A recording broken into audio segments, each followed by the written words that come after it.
Et ces deux conférences sont intitulées « L'homéopathie, le mal guérit-il le mal ?»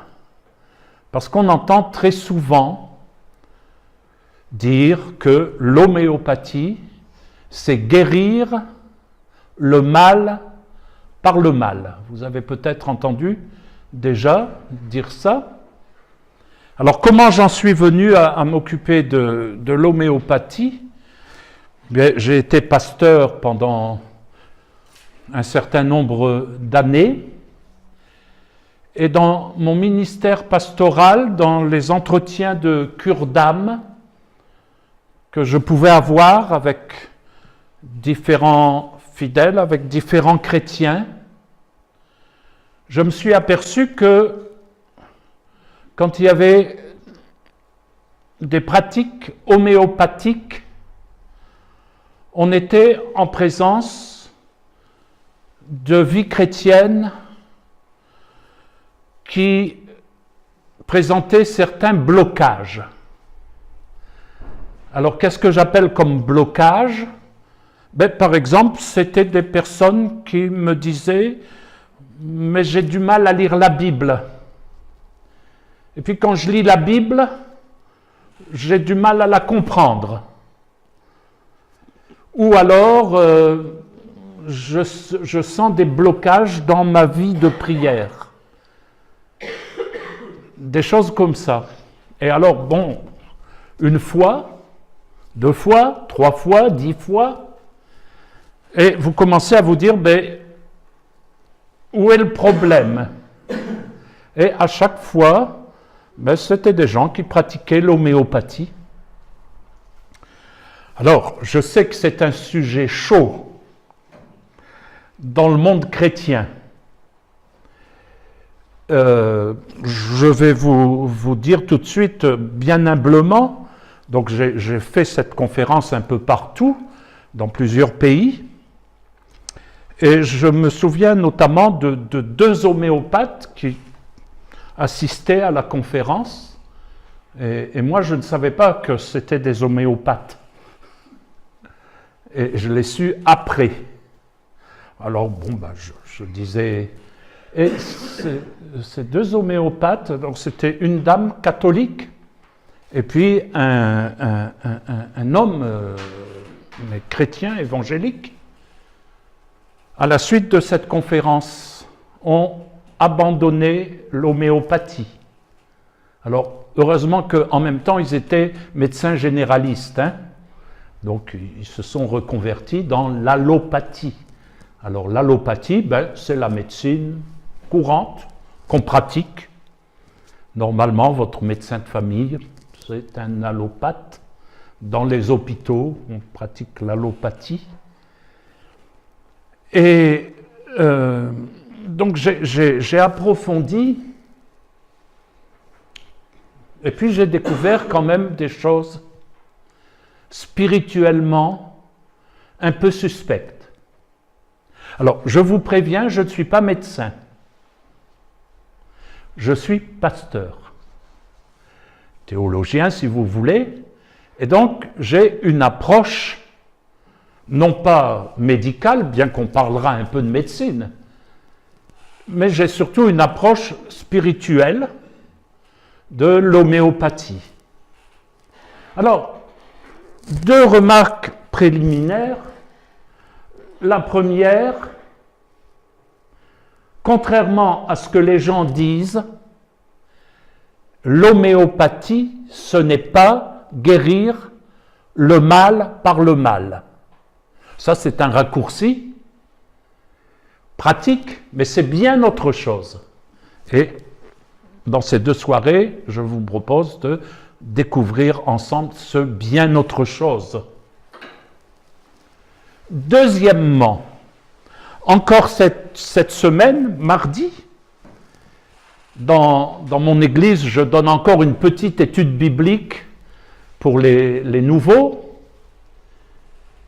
Et puis, une dame italienne qui fait partie de notre église me dit, bon, je ne sais plus comment on en est venu à parler d'homéopathie, mais elle me dit l'homéopathie, c'est des plantes. Donc c'est bon. Est-ce que vous avez déjà entendu cette réflexion-là? L'homéopathie, c'est des plantes. Et donc, c'est bon. Alors, l'homéopathie, ce n'est pas des plantes. Enfin, il y a des plantes à la base, mais il y a aussi d'autres choses. Donc, quand on se soigne par les plantes, ça s'appelle la phytothérapie. Donc, l'homéopathie, c'est bien différent de la phytothérapie. Et on verra que l'homéopathie, en fait, ce n'est pas que des plantes. Alors, on va faire un peu de théologie ensemble. Vous voulez? Mais rassurez-vous, c'est de la théologie facile. Un peu de théologie fondamentale. Dans le monde, il y a deux systèmes. C'est très simple. Soit on est monothéiste, soit on est panthéiste. Alors, j'emploie des grands mots. Je vais les définir. Monothéiste, c'est deux mots grecs qui veut dire « je crois en un seul Dieu ». Alors, est-ce que vous êtes monothéiste? J'espère. Même si nous sommes des monothéistes trinitaires, mais quand même des monothéistes. Nous croyons en un seul Dieu. Et puis, il y a le panthéisme. Alors, c'est toujours du grec. Panthéisme, ça veut dire que tout est Dieu. Donc, cette table est Dieu, j'ai autant de dieux devant moi, le chien d'Éric est Dieu, l'arbre que je vois est Dieu, une pierre du chemin est Dieu, tout est Dieu. Panthéisme. Alors vous allez me dire, mais il y a aussi l'athéisme. Eh bien, figurez-vous que l'athéisme, finalement, c'est une forme de panthéisme. Parce que, réfléchissons, si tout est Dieu, plus rien n'est Dieu. Donc, s'il n'y a pas un Dieu créateur en face de ses créatures, alors, c'est Schopenhauer qui disait l'athéisme est la forme polie du panthéisme. Donc, vous voyez, c'est très simple, la théologie. Il n'y a pas besoin d'aller très longtemps en faculté. Mais, quand on dit panthéisme, on touche à ce qu'on appelle l'ésotérisme. Alors, qu'est-ce que c'est que l'ésotérisme? Je vais vous le définir le plus simplement possible. L'ésotérisme, c'est tout ce qui est à base de secrets, d'occultisme, de superstition. Tout ça, c'est l'ésotérisme. Et dans le panthéisme, donc l'ésotérisme, on parle de Dieu, et vous remarquez que j'ai mis un D minuscule, et non pas un D majuscule, parce que quand on parle de Dieu, D majuscule, on parle d'une personne, et quand on parle de D minuscule, on parle d'un Dieu qui est une énergie spirituelle, cosmique, et qui va émaner en deux principes. Donc vous voyez, ça c'est le panthéisme. Donc nous croyons en Dieu personnel, une personne, Dieu c'est quelqu'un. Dans le panthéisme, Dieu c'est quelque chose. Quelque chose qui est une énergie. On parle beaucoup d'énergie. à tel point que vous avez certainement déjà entendu cette expression « médecine énergétique ». Eh bien, quand on vous parle de médecine énergétique, vous devez savoir que vous n'êtes plus dans ce schéma-là, mais vous êtes dans le schéma du panthéisme. Vous êtes des panthéistes pratiques. Et c'est le problème de beaucoup de médecines parallèles ou de médecine douce. Elles sont à base d'énergie, non pas une énergie de caractère, comme on dirait, il a un caractère énergique. Non, on ne parle pas de ça. Non pas une énergie physique. Donc, quelqu'un qui est bien musclé, bien baraqué. On dit ça, baraqué, ici? C'est français ou c'est belge? Non, c'est français. Bon, ça va. Mais on parle d'une énergie spirituelle cosmique. Et cette énergie, elle va se diffuser. Donc il n'y a plus de créateur et de créature. Il y a une énergie qui se diffuse en deux principes qui sont en relation d'opposition.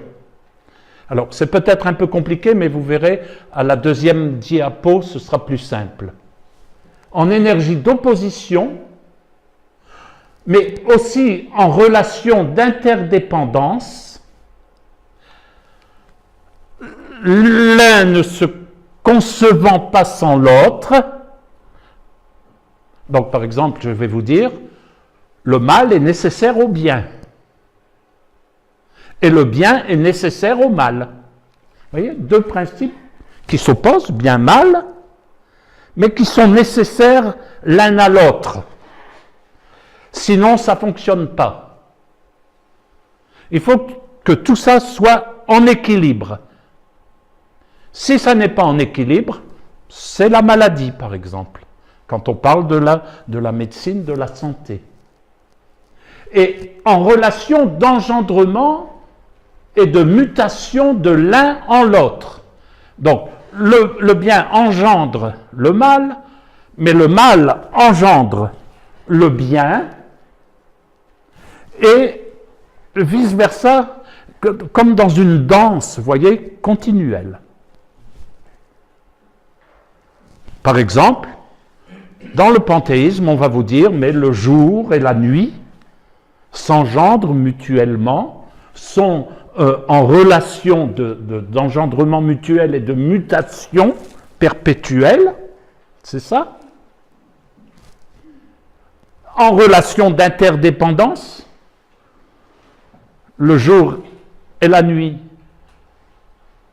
sont nécessaires l'un à l'autre, mais aussi en relation d'opposition, puisque le jour il fait clair et la nuit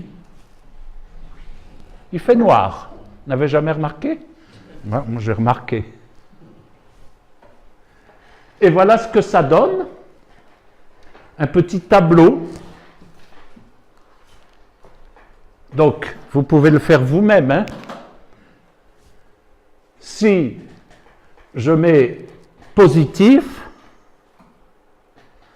mais j'aurai négatif. Si je mets bien, j'aurai mal. Alors, stop.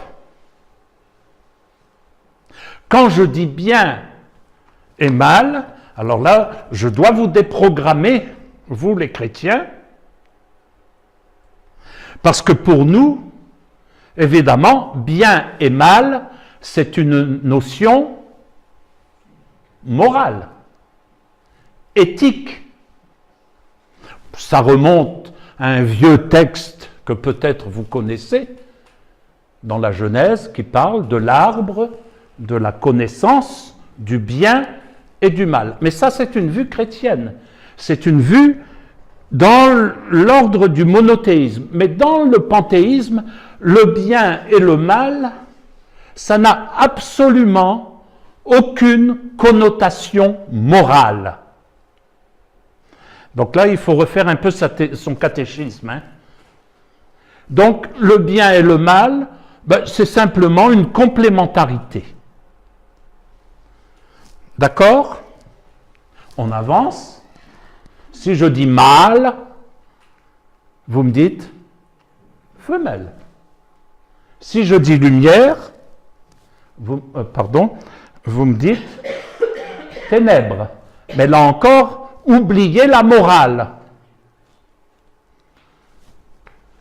Si je dis chaud, vous me dites froid. Si je dis externe, vous allez me dire interne. Si je dis actif, vous me direz passif. Excité, calmé. Alors, rationnel, intuitif. Blanc-noir, soleil-lune. J'aurais pu ajouter, pour ceux qui connaissent un peu le yoga, voilà. Voilà, le yin et le yang. Alors, j'avance déjà une petite évaluation biblique, Éphésiens 2:2, où l'apôtre Paul dit, selon le cours de ce monde, selon le prince de la puissance de l'air. Cet esprit qui agit maintenant dans les fils de la rébellion, et ce prince de la puissance de l'air, mais ça ressemble beaucoup à cette énergie spirituelle cosmique, émanant en deux principes. En fait, ce sont des notions qui existaient déjà du temps du Nouveau Testament, et vous savez qu'une partie du Nouveau Testament a réagi contre ce qu'on appelle la gnose. Je ne sais pas si vous connaissez quelque chose de ces sectes, les sectes gnostiques, 1er, 2e, 3e siècle, qui ont en fait failli supplanter la foi chrétienne et qui toutes fonctionnent selon, dans leur système mythologique, selon ce principe-là.